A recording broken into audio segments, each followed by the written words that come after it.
Go ahead. Okay, I did mine, as you guys already know, because I previewed it for you. I did mine on A Boogie, and the title is From the Projects to a Penthouse, A Boogie's Rise to Fame. So I actually added this in. This wasn't in the last slide. I thought it would just be good to include. It's who is A Boogie? Like, who is he? Well, if you want to start from where he became, he started as nothing, essentially. Like most of us, you know, like he lived in the Bronx. He was not living lavish. He lived with his parents. He attended Clinton High School. He was nothing special. He was just your ordinary shy kid. He grew up with nothing. He was actually very shy, surprisingly, because if you see his persona now, you know he's the complete opposite, 100%. So throughout his life, he's had multiple obstacles, meaning mostly arrests, but that's what helped him create who he is today, like as a rapper. He made multiple connections after rising to his fame status, and he's the epitome of nothing to something. Okay, so his early life. Like I said, A Boogie was born in Highbridge, the Bronx. He attended Clinton High School, which most of you probably have heard before. He attended rap battles inside his school, but he didn't really participate in them because he was too shy. He wasn't as confident as he is now, so he was actually too timid, but he would carry a journal around with him and write his own verses, which he would practice later on by himself. After realizing the violence he was getting into, the fights and the drugs, mostly weed, his parents decided maybe we should try something else. Let's move to Florida and see how this works out. That did not work at all. If anything, he actually ended up getting 4 of his arrests in Florida, and then he moved back to New York, where he was put on house arrest, and then this is where he creates his persona of A Boogie with the hoodie, with nothing to do. He had no time on, or I mean, he had so much time on his hands, so that's where he created the name and everything. And he, if you were wondering, he moved back in 2015. So back in the Bronx, that is his lovely mugshot. He was arrested for weed, so that is him. So he moves back and he becomes invested in music. His school is not that important to him. His grades were slipping. He did attend college. He dropped out though because he wanted to fulfill his career in music. He didn't do it the right way, obviously. He was on probation, and then he got arrested for selling weed, which led to his house arrest. But being on house arrest, he created most of his songs from his first album, so that was an accomplishment for him, I guess you could say. But it wasn't until he was able to save up money and reach out to Don Q, which is a friend as well as a producer, that he got studio time, and then this is where he really begins to move his music career and like start making songs and putting things out there on the web. So this is where he's born. That's his.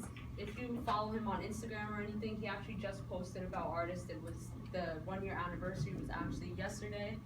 So he debuts his first mixtape titled Artist in the early spring of 2016, which was just last year, which is kind of crazy because if you know him, you know he's pretty big now, like really big. So he releases Bag on Me Too in April, which was only like a few months after releasing Artist. And then through the use of social media, he blows up, trending on SoundCloud and becoming #1 on Pandora. And this is actually how Drake and others reached out to him through his use of social media. So this is where he really began to get his fame status and his name out there. So he begins to make connections. There you see him with Drake, and then you see him with Jay-Z. And I know what you're thinking, Drake is, oh my god, it's Drake, but Jay-Z is actually bigger than Drake. You guys probably just don't know that because Drake's music is more in now.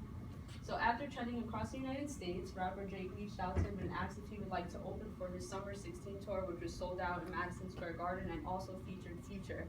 So that's a huge accomplishment. You have to consider for only being a rapper for a few months and then opening for Drake and Future at their sold-out concert in Madison Square Garden. After realizing his potential, both Meek Mill and DJ Khaled quickly co-signed Highbridge, a label. So this was where like you understand A Boogie is coming out there. He's not just some small rapper anymore. He's known like throughout the United States. I wouldn't say worldwide. And he also opened for Beyonce and then met Jay-Z in the process, and that's Jay-Z. And then from rags to riches. Furthermore, although A Boogie started off with nothing, he climbed his way to success. He already has a network of $200,000, which is nothing compared to big rappers. But for only a few months, like that's pretty crazy. Like he was a SoundCloud rapper, literally, and now he has a network of $200,000. And then this is a quote in his song, and I need 20,000 for a show. I ain't walking through your club no more. Because, you know, he used to just make random appearances, and it's actually kind of ironic because in a recent interview he said he would no longer go to a show for 20,000. He's expecting a lot more than that.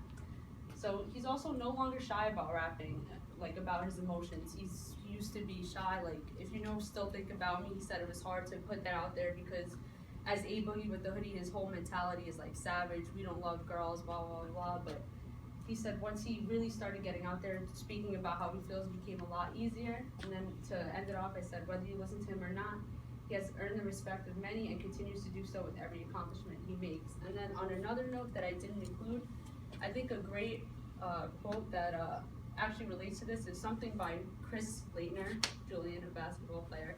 He actually says that a lot of hate comes from people because they keep winning. No one likes to see someone else keep winning. They want to see you, like, they don't want to see, you know, they need someone up there. So I think that relates to him a lot because I know a lot of people, especially my friends, who don't even listen to him, that just off the bat hate him for whatever reason. But, you know, I think it's because people are somewhat jealous of his success. And that is it.